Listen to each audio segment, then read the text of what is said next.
If you want access to bonus episodes, reading lists for every series of Empire, a chat community, discounts for all the books mentioned in the week's podcast, ad-free listening, and a weekly newsletter, sign up to Empire Club at www.empirepoduk.com.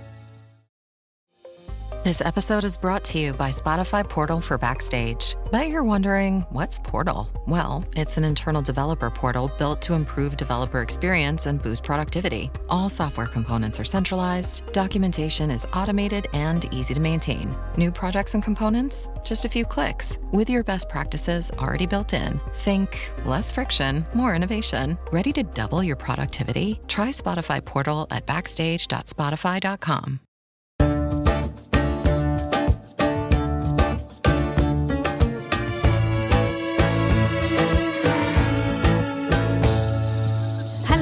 And welcome to Empire with me, Anita Arnon. And me, William Dalrymple. And this is the second episode in our mini-series on George Orwell. If you missed the first, let me tell you what you missed. You missed a lot. Where were you? First of all, wasn't born George Orwell, was born Eric Blair, wasn't born in Great Britain, was born in Bihar, moved to the UK as a toddler, went to Eton, hated Eton, went to run away to Burma to join the Imperial Police Force, became a police officer, hated being a police officer, came back to Great Britain, and this is the bit that we're going to be looking at. So he's sort of come back to Great Britain, but he's not going to tarry for that long, because the next chapter of his life is going to revolve around the Spanish Civil War, and it will take you on a journey from Orwell's hatred of fascism and hatred of imperialism to a gradual disillusionment with what he thought might be the answer once upon a time, which was communism, and then he ends up sort of hating Stalinist totalitarianism. So that's what we're going to be talking about today, because what we did leave you with is he'd come back and he'd published Burmese Days. And it's after publishing Burmese Days that his life changes forever, and it changes because of a woman, and a really extraordinary woman at that, a woman called Eileen O'Shaughnessy. Now, just in a nutshell, who is Eileen? Eileen is very clever. She's very beautiful, Irish extraction. So she has that pale skin, these sort of sea blue eyes. She's got dark hair. She's one of the first female graduates from Oxford. She counts Tolkien himself as one of her professors. She is at various times a teacher, a secretary, a journalist.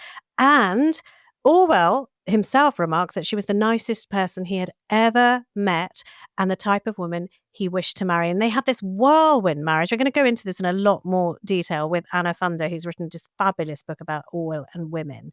But they are married. June the 9th, 1936 is the date. The whirlwind marriage is so romantic, but life doesn't start that way, does it, William? No, and they're living in great poverty because he's making no money and she hasn't got much either. So they move to a remote cottage in Wallington, Hertfordshire, where is there no water, no heating. I mean, it's very basic. grim. I mean, rent is £2 a month, so you can imagine what you're going to get for £2 a month. So, no running water, no indoor lav, no electricity, as you say. But Eileen really sort of, is the strength behind this. She starts working. He thinks he's going to live the good life kind of thing. And she says, well, we kind of need some money coming in. So it is a pretty dire financial situation that they start their married life with.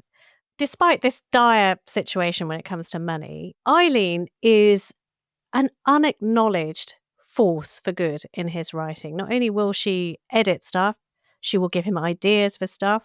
Some of the things that happened to her will be credited to George Orwell's own biography, and you'll find out about that in our Anna Funder episode.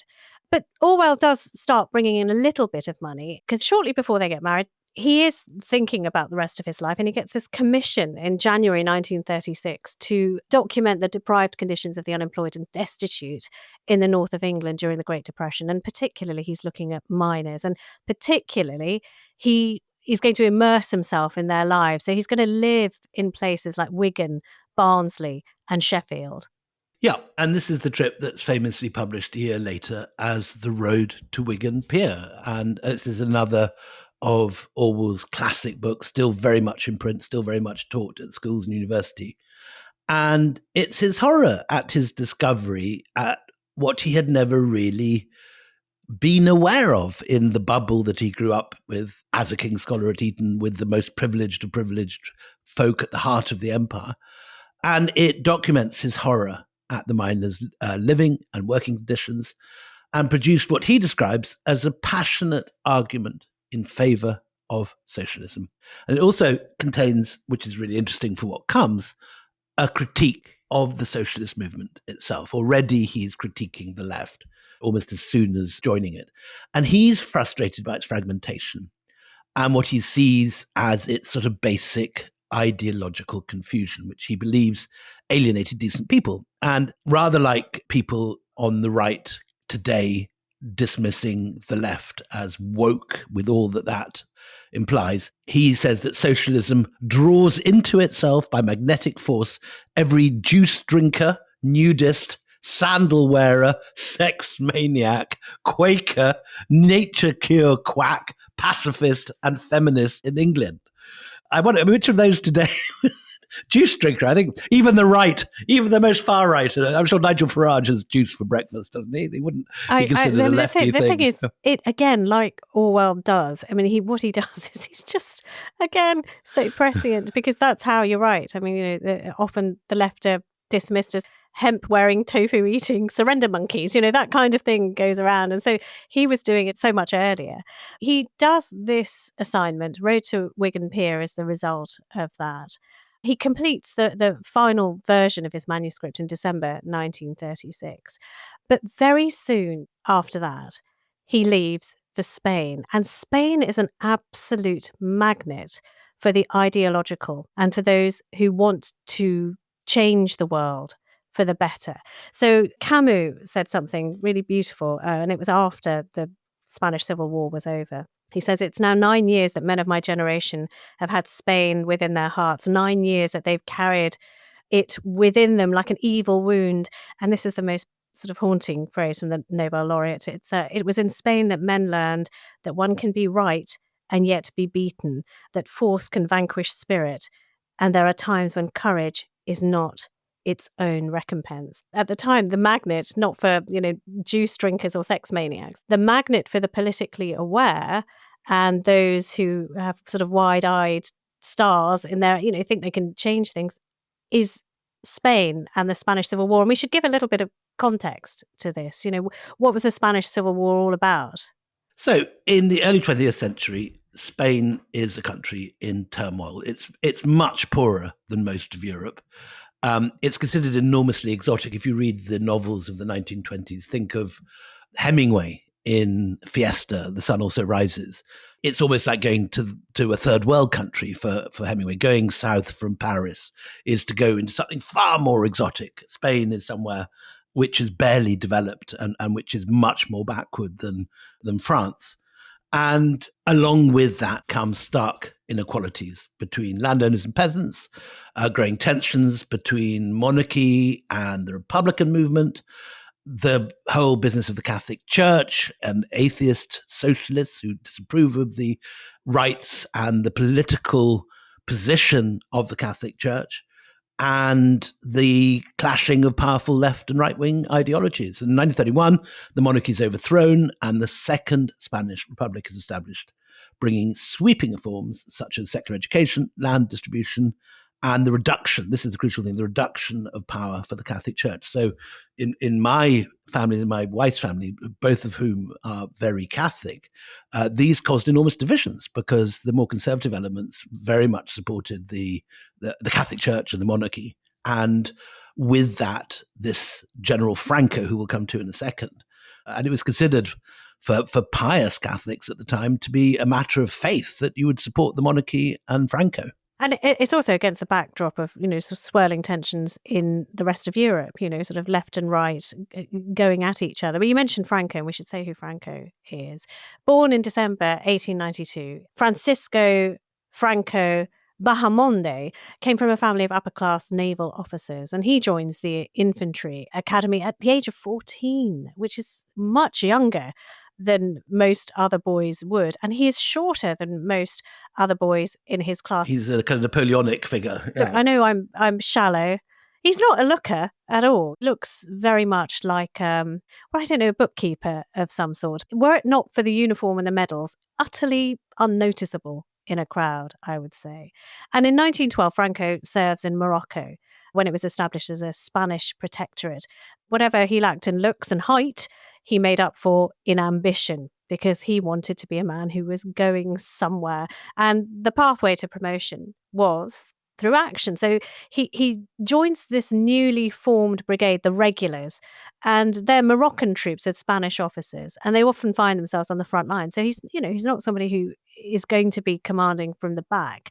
And these years are formative for him, and his relationship with Moroccan troops is going to be really important, and it's going to be one of the things that elevates him to power.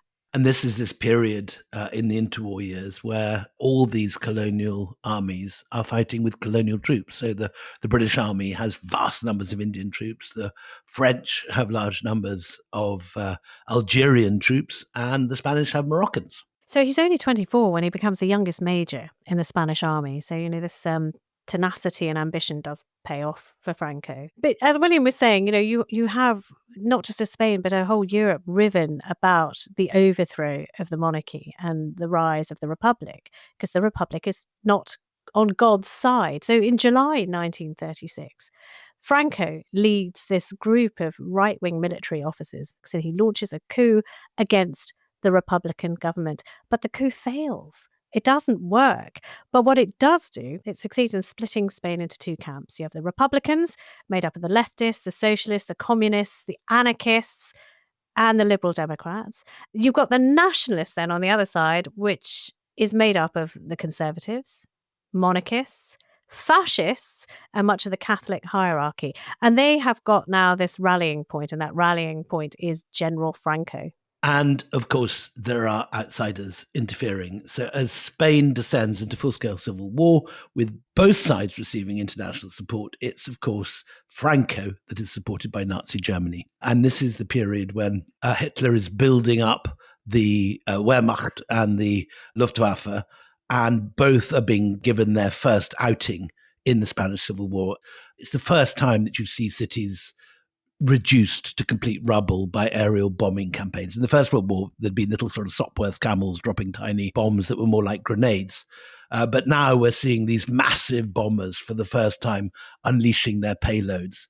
And the military support of Nazi Germany gives a massive boost to the fascists, and the Republicans are on the back foot. And this is the point when Orwell arrives. It isn't just the Nazis. It's also fascist Italy. Let's not forget, sort of the land of Mussolini also backing the nationalists, because they are singing from the same hymn sheet.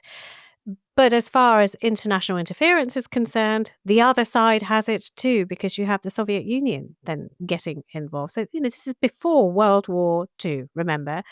The Soviet Union starts sending international brigades of leftist volunteers.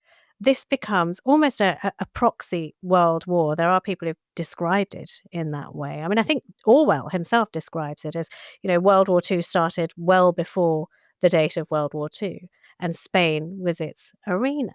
And you have these new military technologies that William was talking about that are going to be the hallmark of the Second World War. And the fighting is so bitter and acrimonious that there are horrific atrocities on both sides, including mass executions, the strafing of civilian populations, and that infamous attack on a place called Guernica. And you will know that name, Guernica, because of that Pablo Picasso painting, that very famous 1937 painting. I mean, describe it for us. You're very good at describing paintings, William. For anyone who doesn't know what Guernica is. You couldn't have asked a more difficult painting to describe. It's a scene of sort of cubist chaos, if you like, with a sun beaming down, a sun that could also be a sort of an aerial explosion of a bomb because it's sort of jagged outwards. There are sort of parts of bulls coming out of walls. There are horses screaming, people with their hands in the air as if shot from behind, bodies on the ground. And it's probably the single most famous painting by Picasso and of the modernist movement, 1937. But it's also very much a testament of the time. It's when people are becoming aware of the horrors of the new warfare that is being pioneered by the new technology of Nazi Germany. Yeah, I mean, of its time, but also resonant for years later, because in 2003, there was a reproduction of Guernica in the United Nations building, and it was covered up when the US Secretary of State announced the war in Iraq, because so powerful was its message, that this kind of warfare is unacceptable, that they covered it up. And I think didn't you talk to an artist, Willie, who, there is a Guernica, which is a painting about the war in Gaza. Yes, it's called Guernica, and it sort of quotes Picasso. It's got the same suns, the same arrangement of splayed figures in the process of being massacred and shot up. But they are, in this case, Palestinians wearing very clearly a Palestinian keffiyeh. It's moving the Picasso image into Gaza. There was an extraordinary exhibition some years ago at the Imperial War Museum of the Spanish Civil War. It was just called Dreams and Nightmares. And if you look at some of the photographs that they displayed, what is really striking is that you have squares full of people in civilian dress just lying dead on the ground, obviously strafed from above. And they just look as though they've been frozen in a moment going to work or going to the market, or, they don't look like they're fighters, but they are certainly the casualties of this hideous civil war. And what happens is, the more this war progresses, the more it becomes a lightning rod for people who have ideology. You get African Americans who join the Republican International Brigade. And this is kind of really bonkers to think about, but around 90 African Americans volunteered in the International Brigade on the Republican side. So that's the side on the left. The nationalists are on the right. And they are motivated against this fight against fascism and a belief in international solidarity against colonialism and racial discrimination. And so they fight. So this is a George Orwell quote. The Spanish Civil War was the first battle of World War II. After all, where else in the world at this point did you have Americans in uniform who were being bombed by Nazi planes 4 years before the US entered World War II? So, you have this whole small arena of what is going to be a much larger scale of conflict. And it becomes as famous and as well written as it is because so many writers head off there. Most famous, Ernest Hemingway, who's already written a novel in Spain, which I mentioned before, Fiesta, The Sun Also Rises. And now this is For Whom the Bell Tolls, which some think to be his great masterpiece. I personally prefer Farewell to Arms, but it's a spectacular image of these Republican fighters trying to blow up a bridge in Spain at this time. And it's also the novel which Did the Earth Move for You comes from, for those that know the Hemingway. The other person who goes there, of course, is Laurie Lee, who I met and chatted with before he died when I won my first literary prize. Laurie Lee gave it to me for City of Gins. And we chatted about his time in Spain. And so I actually got this from the horse's mouth.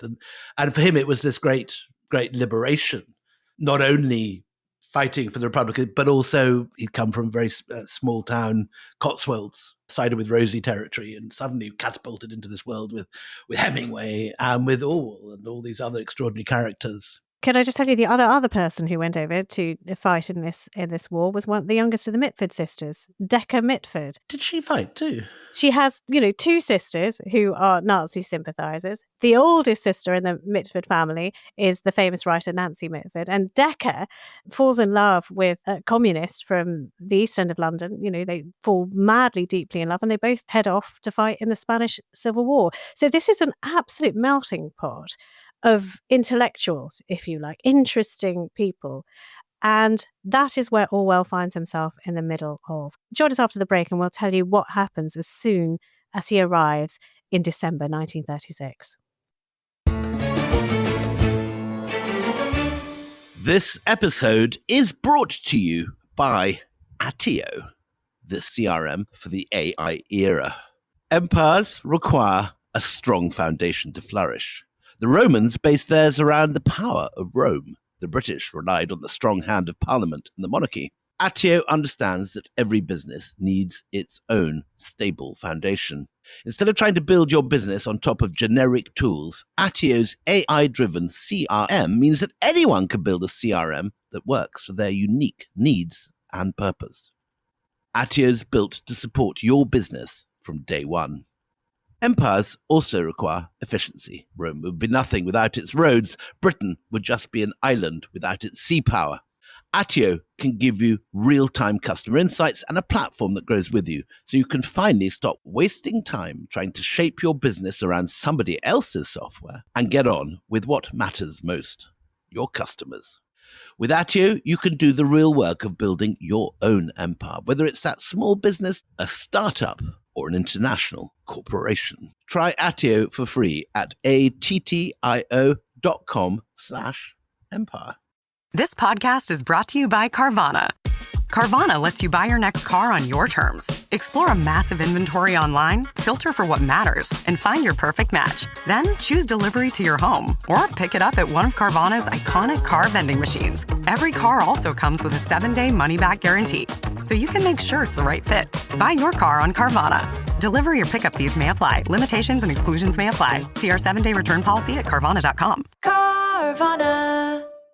Hi, it's Gary Lineker here, and I want to tell you about a fantastic new quiz book from Goalhanger, the team behind the smash hit podcasts. The rest is entertainment, the rest is history, the rest is politics, the rest is classified, and of course, the rest is football. The rest is quiz is packed with over 1,000 brilliant questions to test your trivia knowledge against your friends and family. And from 1st of October to the 31st, you'll be able to pre-order a copy from Waterstones for half price using the code REST2025. REST 2025. Capital R, that is. Pre-order your copy of the Rest is Quiz by Goalhanger from Waterstone using the code REST with a capital R 2025. Now,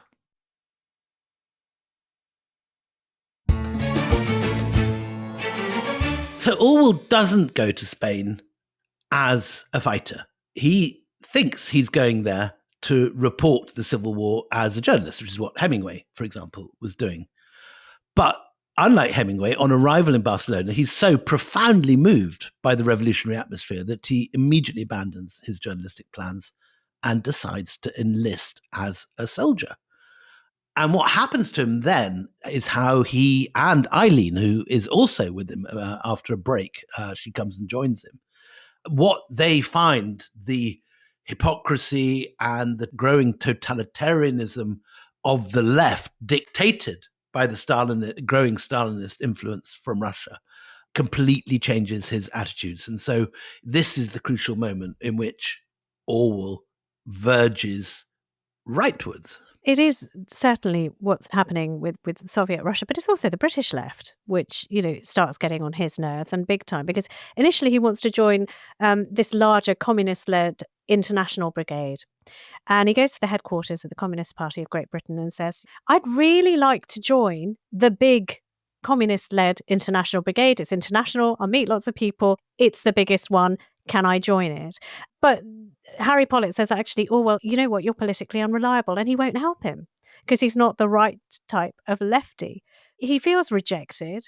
He feels this is really strange. And why is, somebody who's so willing to fight being given a purity test that he's failing, and a purity test that's basically set by the Soviets, not by London or people who know him. So, he starts then going into the ranks. Not set by Spain either. Yeah. Just set by Stalin. So by accident, and because he's still sort of wanting to be part of this, he's funneled into the ranks of the Communist Party's greatest political enemy in Spain. He starts getting involved with the Independent Labour Party of Spain. It's a small maverick socialist group, and it's allied with anti-Stalinist lefties, the Anti-Stalinist Workers' Party of Marxist Unification. They have a snappy title, or the POUM for short. Boom. So he becomes a member of Boom, and they're the ones who give him accreditation, because he can't even get accreditation from the British Labour Party because he's not the right kind of lefty. And he doesn't think the Stalinists would like him, or he doesn't particularly want to join them immediately. So finally he finds this home. But the problem is, in Spain, it's the wrong kind of left. and it's not the right kind of left. So, he shows, I think, a degree of naivety that, he's coming in to fight for a cause. He's this sort of, soldier poet who's going to be on the right side. And he ends up in, boom, just they're the only ones that'll have him. So he arrives in Barcelona at the close of 1936. And what he witnesses is a society transformed by revolutionary fervor, a radical contrast to all the kind of rigid class structures that he's been railing about in Britain. And initially, he's completely won over by it. He describes the atmosphere as the sudden emergence into an era of equality and freedom. And, after the racial hierarchies of Burma and the class structure of England, he thinks he's arrived in a sort of classless Eden. And he observes a city where the working class is in control, apparently, with every wall scrawled with hammer and sickle and every shop collectivized. He sees it as the living embodiment of the ideals he'd been seeking to understand since his return to Burma. So his initial attitude is of enormous excitement, and he's thrilled. But there are also these amazing characters who, make the whole thing seem so romantic. So people like a woman called La Pasionara. Her real name was Isadora Dolores Ibarruri Gomez. And she is this amazing, strong woman who gives these fiery speeches about the Spanish Civil War. Her favorite phrase becomes this Republican battle cry. No pasarán is her cry, which means they shall not pass. It's very Gandalf the Grey. But she is the one who says, you know what? We know that people are coming to us. They gave up everything, their homes, their country, their fortune, fathers, mothers, wives, brothers, sisters, and children. They came and they told us, we are here. Your cause, Spain's cause, is our cause. And that's the kind of rhetoric. But then he goes to the front, William, and this is the Aragon front. Tell us about the Aragon front. Yeah, and this is where things begin to go pear-shaped, because as everyone finds in warfare, most of warfare is about the cold, boredom, and surviving. And Orwell notes his hierarchy of needs as he's sitting in his trench. He says firewood, food, tobacco, candles, and the enemy. Listing the enemy is a bad last in the winter on the Zaragoza front. The POUM, whose name you enjoyed so much, is basically a sort of Trotskyist party. It's one of several leftist militias. But of course, the Trotskyists are now persona non grata in the Soviet Union. The Soviet Union is supplying most of the weapons for the Republicans. So he has not chosen an easy position. And while he's driven by a desire to fight fascism, Orwell quickly observes the kind of massive inefficiency of his unit, concluding that the Spaniards were competent at many things, but not at making war. Yeah, I mean, it's a harsh judgment. I mean, part of the problem for them is that they're not getting help from anybody else. Not really. The British government has a policy of non-intervention, officially neutral, but they actually effectively end up working against the Spanish Republic because Western democracies won't sell arms to the Republican government. And when it's the legitimate Republican government that's overthrown by Franco, they don't come to its aid, even though it isn't the actual government. And because of the Second World War, I think we all forget how far right the British were at this period and how many Nazi and fascist sympathizers there were in the British upper classes at this period. That all gets kind of rewritten out of history when we end up at war with Nazi Germany. But there are many among the ruling class in Britain that think Franco's wonderful. Hello, Mitfords. I mean, sort of families are split in half by this. Eileen arrives in Barcelona in February 1937, and she comes in an official capacity because she's the secretary to John McNair, the Independent Labour Party representative in Spain. So she immediately gets to work. She starts producing a newsletter. And while she's sort of working away, Orwell is bored out of his gourd because nothing much is happening apart from he's getting very, very cold and very, very bored and observing all these weird fractions and factions in the left. And it's all really ticking him off. So he gets leave in April 1937. Eileen comes and visits him and notes that he's tanned and well, but afflicted by lice. But I think it's Eileen, actually, in Barcelona headquarters that notices before Orwell does the divisions on the left and the fact that the left is about to eat itself. And there's a Stalinist orchestrated purge of his party, the party he's fighting for, Boom. And it's denounced by its own allies as a fascist organization. It's not left enough. And this is something that Eileen gets onto very early on. And its members are rounded up and imprisoned. And this is Orwell's first direct encounter with the insidious nature of totalitarian communism. He's come from the world of British imperialism, which he knows is a bad thing and is oppressing freedom. But this is the point that he realizes it's just not the right and imperialism which is oppressive, that the left has its own version of totalitarianism, which is just as bad, if not worse.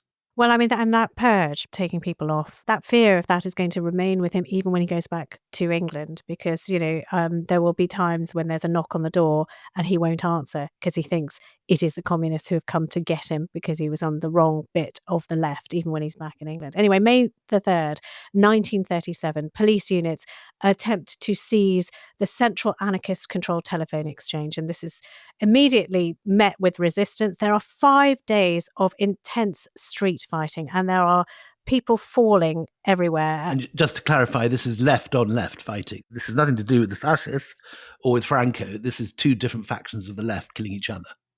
Yeah. And so, I mean, you've got casualties ranging between 500 and 1,000 dead. And Orwell, who's on leave in the city, he spends 3 nights defending the POUM headquarters on the rooftop of a cinema with a rifle. And it is a nightmare unfolding right before his eyes. I mean, he always sort of finds himself in these places where he bears witness to some of the worst that humanity can do to other human beings. So what happens then after? I mean, because POUM is defeated in the end. So what happens then, William, when you've got POUM defeated? The faction for which Orwell has been fighting is now persona non grata. But luckily, just at the right moment, and this actually potentially saves his life, ironically, he's shot by a sniper, but not killed. Yeah, who'd have thought that? He's on the Aragon front, and he's shot in the throat by a fascist sniper, because at this point he's fighting fascists. But the previous month he's been defending POUM against Stalinists. But it's the fascist sniper that saves his life, because it's a near fatal injury. The bullet misses his main artery by a mere millimeter, and it necessitates his immediate departure from the front and a return to Barcelona for treatment and recovery. And while he's away, there's a purge of all his faction. His commander, Georges Kopp, is arrested, tortured and jailed. His colleagues, Bob Smiley, died while imprisoned on the French border. And had Orwell not been wounded, it's highly probable that he would have been arrested alongside his comrades. And what he also observes, other than this kind of hideous tendency of the left to eat itself up and demand ideological conformity, he also notices how much the left is just making stuff up in its propaganda. He observes, and this is a quote from him, great battles reported where there had been no fighting, and complete silence where hundreds of men have been killed. And this idea of the fabrication of history becomes one of his big passions now. And it would be, of course, a theme that he later explores both in 1984 and Animal Farm. And the reason actually he survives with that bullet wound to the throat is because of Eileen. So she looks after him, biding her time to try and get him out. Meanwhile, she too has been the target of this purge, and she spends this terrifying time. Her offices are raided. They go through, throwing books and papers around, screaming and shouting, threatening anyone who's a Trotskyist with arrest or worse. And she has to stand through all of that frozen. And then, finally they leave. But that is an absolutely intensely terrifying time for hours it goes on for. But Eileen then comes away from that and she says, you know what, we got to get out of here. We cannot save here. We absolutely have to go. So Orwell tears up his militiaman's card. He destroys the photograph of his POUM unit and gets rid of any flags or paraphernalia that might, identify him as being part of POUM. And then they have to work their way out. But it is really Eileen who tells him, you've got to do this or we're not going anywhere. This again is Anna Funder's research, and we're going to go to Anna for the final episode, where she makes the point that Eileen, who's this unacknowledged figure who doesn't appear at all in Homage to Catalonia, Orwell's book on the subject, or who barely appears and is only sort of dismissed as my wife. The wife, yeah. Yeah, is the one who saves his life and has the political perspicacity to realize how much danger they're in, which Orwell still hasn't quite sort of realized. Well, I mean, they get out. They do get out. They pose as tourists, casual tourists, and they get into France. They escape from the Continental Hotel in Barcelona on the morning of June the 23rd.